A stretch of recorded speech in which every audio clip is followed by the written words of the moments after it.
One of the very powerful nature of God that we mostly don't pay attention to is his extravagance. He is big in every sense of that word. He's too big to be described.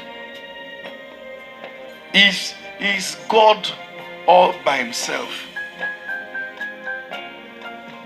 In the realm where he resides, there's no such word as obstacle. There's no such word as limitation. That a woman's womb has been removed does not make God see the woman as someone who can't give birth.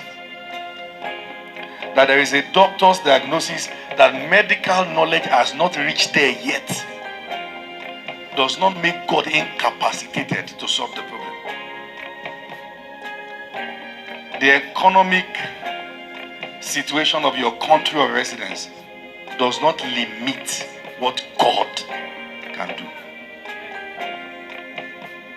When he operates, he brings his own atmosphere. When he operates, he brings his own protocol. When he operates, every law is suspended. He is God.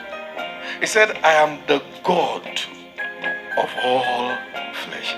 Is there anything too difficult